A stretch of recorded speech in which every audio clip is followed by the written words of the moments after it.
All right, so over the weekend before the Super Bowl, San Diego State played against Air Force. Saturday, when was that? Saturday afternoon? Saturday at 5. Yeah, it was Saturday afternoon. I was still in like a coma. I was going to say, it was kind of all a little bit of a haze, but San Diego State led by as many as 18 points, won by 12. They got a balanced scoring effort. We hope to catch up with Adam Seiko in a couple of moments. But big game, Jim. I'm telling you, big game Tuesday night. They're always big games for you. Yeah, but rematch against Utah State. Remember, they didn't play well in Logan. No, that's a really good question. All right, here's my questions, my ignorant questions about net and rankings. Sure. Where is Utah State in the net? Very close to San Diego State. Okay. So they're evenly matched. Okay. Is it a must-win? Is that what you're asking me? Yes, I'm asking you, is it a must-win? I would say literally no, but you need to win it. Because if you don't beat Utah State, it's hard to imagine they run the table after losing to Utah State at home with road games at Boise, Wyoming. Right. You won 3 in a row. You're a really good home team. You're kind of technically on the bubble, according to Joe Lunardi and all the metrics, right? You're like a bubble team. Absolutely. 100%. You're right on the bubble. So, yeah, playing a team around your same rankings, the net, you got to win. If they lose, they probably wouldn't drop a lot, right? No, but at some point, it's going to be hard to be an at-large candidate. Mm-hmm.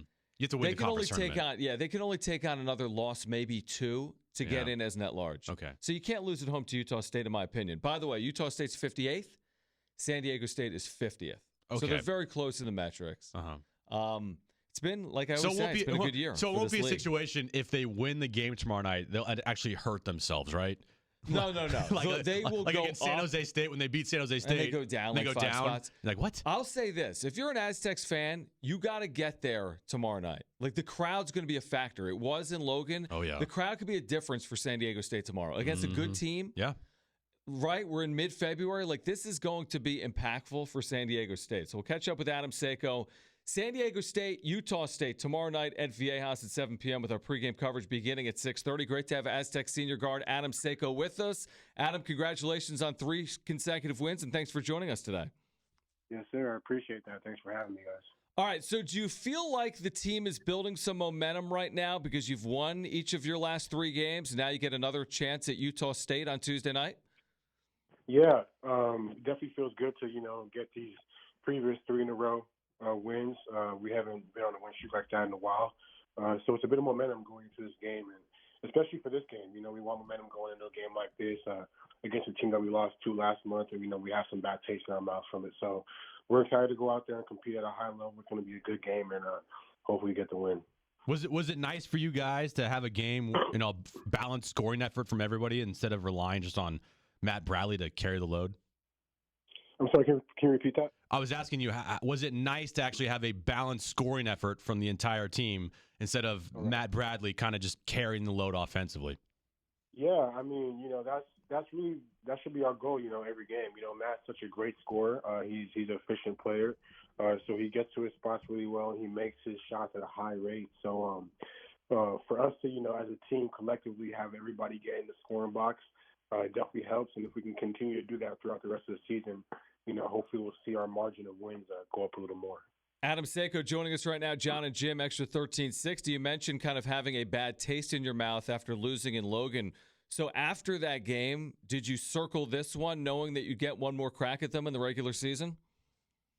Yeah, we like to take every game one game at a time. We knew that we were going to play them again. They're a team, over the years that it's been San Diego State and Utah State really, as rival teams. And so whenever we see that game on the calendar, we know we're going to have an opportunity to play them, whether it's at home or away. We just take that game super serious, just like we do with every other game. But, we got to be confident and comfortable with our game plan going into it. And we are right now, so it should be good tomorrow.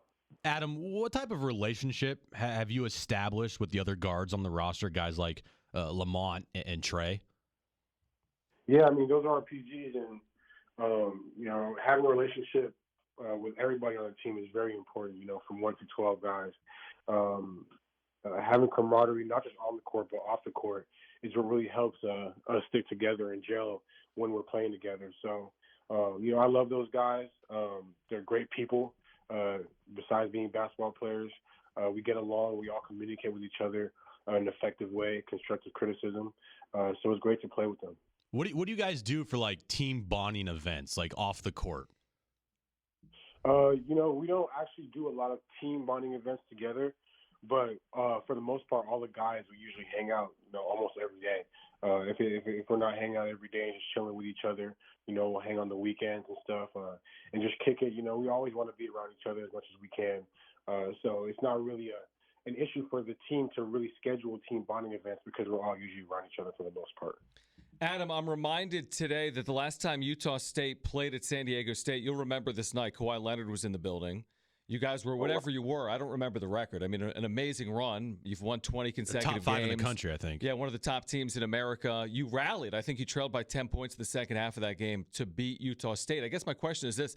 How much of a factor could the crowd, or how much of a factor do you hope the crowd will be tomorrow night against Utah State? Yeah, I hope it's a great turnout, man. It's crazy that game was so long ago that they came to our place. But I do remember it was rocking in there. I remember it was all white out. So hopefully we can get a huge turnout tomorrow. Hopefully we can sell it out. The past few games there have been kind of less students in the seats and stuff. But hopefully everyone can gather up for this big game and give us some momentum going on. Did you watch the Super Bowl last night? Yeah, of course. Did you have your team in the fight? Did you want the Rams to win or the Bengals? I lived for 10 years in LA, but I was going for the Bengals just because I wanted to see Joe Burrow get one. He's a guy that I couldn't really doubt. From college to the NFL, he's just such a successful player. So I was going for the Bengals yesterday, but it's good to see LA win, though. I have nothing against LA. Good to see them get a Super Bowl over there. I know the city's going crazy right now. Adam, before we let you go, and I know we're in the midst of this 2022 season, and I think because of the way COVID works, the players were, granted an extra year of eligibility. Have you given any thought as of yet about what you plan on doing next season? Yeah, so, that's something I've definitely been thinking about, as the second semester came around. I'm in my master's right now. My master's is actually a 2-year program, so, it would benefit me to come back for another year and finish that off along with my COVID year and playing with the team again and seeing what we can do next year. So it's definitely something I'm considering. Just got to see how the rest of the year plans out. And if I do come back, I'll be ready. I can't wait to come back and be an Aztec. All right. Pretty cool stuff. All right. Adam Seiko. I like it. Big one tomorrow night against Utah State. Get there. Tickets are available at goaztecs.com. Critical Mountain West showdown between the Aztecs and the Aggies.